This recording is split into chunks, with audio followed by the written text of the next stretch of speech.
Hello दोस्तों, are की story से अरुण कुमार जो आपके लिए लाता है कहानियों का पिटारा, जिसमें कुछ कॉमिक्स की कहानियां, कुछ चटपटी शेर और शायरी और कुछ धार्मिक कथाएं आप सुनते हैं। आप सुन रहे हैं धार्मिक कथाएं। उन कथाओं में महाशिव पुराण अध्याय 16। इस अध्याय में देव प्रतिमा का पूजन तथा शिवलिंग के वैज्ञानिक स्वरूप का विवेचन किया गया है। आइए सुनते हैं अध्याय 16। ऋषियों ने कहा, साधु शिरोमणि सूत जी, हमें देव प्रतिमा के पूजन की विधि बताइए जिससे अभीष्ट फल की प्राप्ति होती है। सूत जी बोले, हे महर्षियों, मिट्टी से बनाई गई प्रतिमा का पूजन करने से पुरुष स्त्री सभी के मनोरथ सफल हो जाते हैं। इसके लिए नदी, तालाब, कुआं या जल के भीतर की मिट्टी लाकर सुगंधित द्रव्य से उसको शुद्ध करे। उसके बाद दूध डालकर अपने हाथ से सुंदर मूर्ति बनाइए।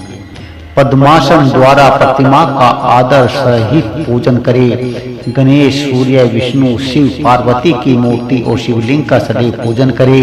संपूर्ण मनोरथ की सिद्धि के लिए 16 मन की शुद्धि के लिए 16 उपचारों द्वारा पूजन करे। किसी मनुष्य द्वारा स्थापित शिवलिंग पर एक शेर नैवेद्य से पूजन करे। देवताओं द्वारा स्थापित शिवलिंग को 3 शेर नैवेद्य अर्पित करे तथा स्वयं प्रकट हुए शिवलिंग का पूजन 5 शेर नैवेद्य से करे। इससे अभीष्ट फल की प्राप्ति होती है।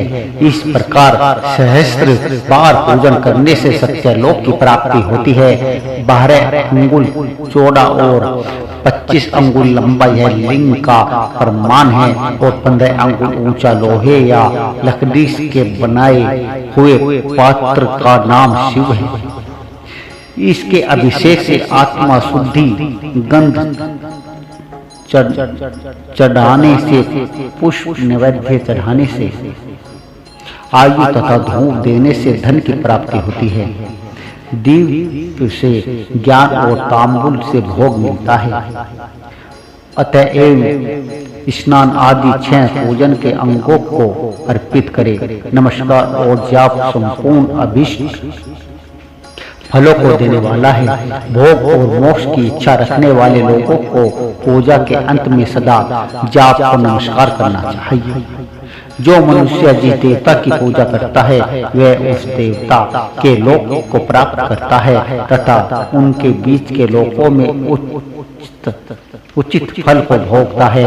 हे महर्षियों, वो लोक में श्री गणेश जी पूजनीय हैं। शिव जी के द्वारा निर्धारित तिथि, वार, नक्षत्र में जो विधि सहित इनकी पूजा करता है उसके सभी पाप एवं शोक दूर हो जाते हैं और वह अभीष्ट फल को पाकर मोक्ष को प्राप्त करता है। यदि मध्याह्न के बाद तिथि का आरंभ होता है तो रात्रि तिथि का पूर्व भाग पितरों को श्राद्ध आदि क्रम के लिए उच्चतम माना जाता है तथा बाद का भाग दिन के समय देव क्रम के लिए अच्छा होता है। वेदों में पूजा शब्द को ठीक प्रकार से परिभाषित नहीं किया गया है। पूज्य पू का अर्थ है भोग और फल की सिद्धि जिस क्रम से संपन्न होती है उसका नाम पूजा है। मनोवांछित वस्तु तथा ज्ञान अभीष्ट वस्तुओं है।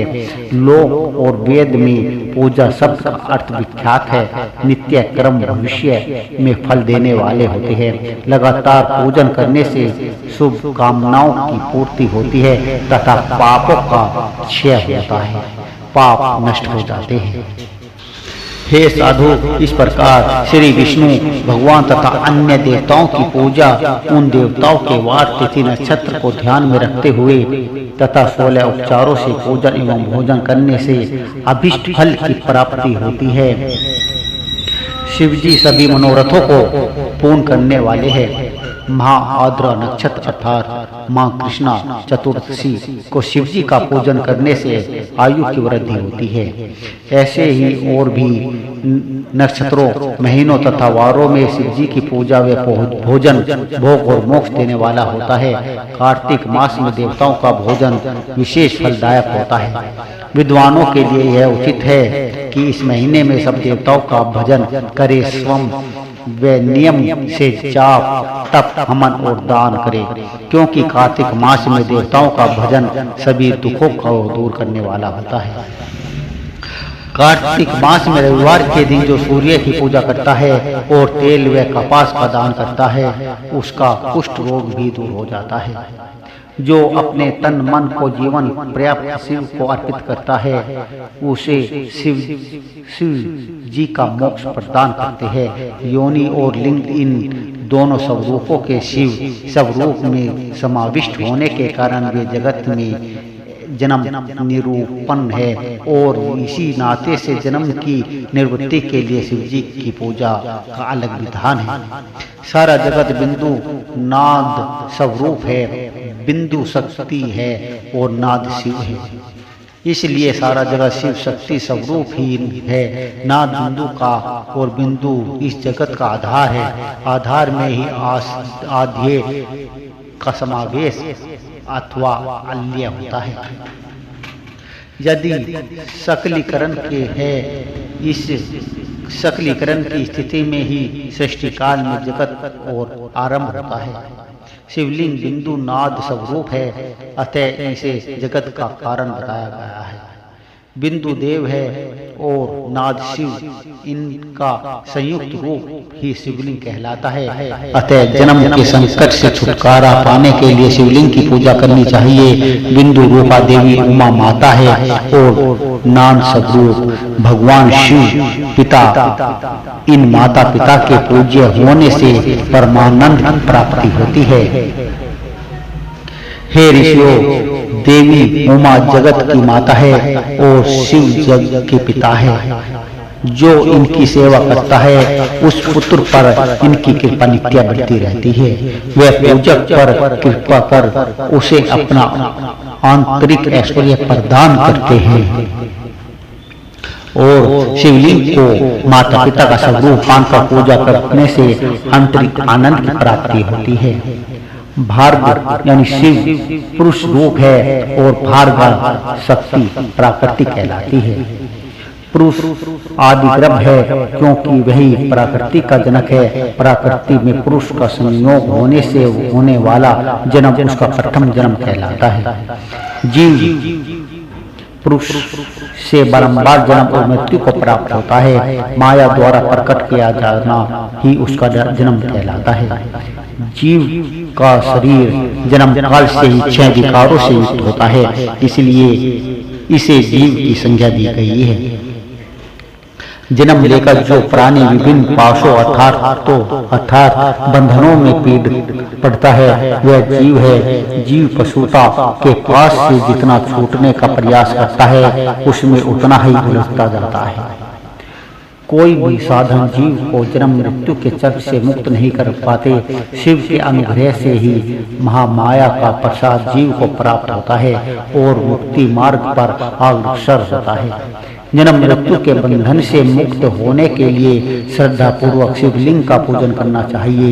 गाय के दूध, दही और घी को शहद और शक्कर के साथ मिलाकर पंचामृत तैयार करें तथा इनके अलग अलग भी रखें। पंचामृत से शिवलिंग का अभिषेक व स्नान करे। दूध व अन्न मिलाकर नैवेद्य तैयार कर प्रणव मंत्र का जाप करने से उस भगवान शिव को अर्पित कर देने से प्रणव को धम्मिलिंग, स्वयंभूलिंग और नाद स्वरूप होने के कारण नादलिंग तथा बिंदु स्वरूप होने के कारण बिंदुलिंग के रूप में प्रसिद्धि प्राप्त होती है। अचल रूप से प्रतिष्ठित शिवलिंग को मकार स्वरूप माना जाता है, इसलिए वह मकार लिंग कहलाता है। सवारी निकालने में उकार लिंग का उपयोग होता है। पूजा की दीक्षा देने वाले गुरु आचार्य विग्रह आकार का प्रतीक होने से आकार लिंग के चयन भेद है। इनकी नित्य पूजा करने से साधक जीवन मुक्त हो जाता है। बोले श्री शंभु भोलेनाथ की जय।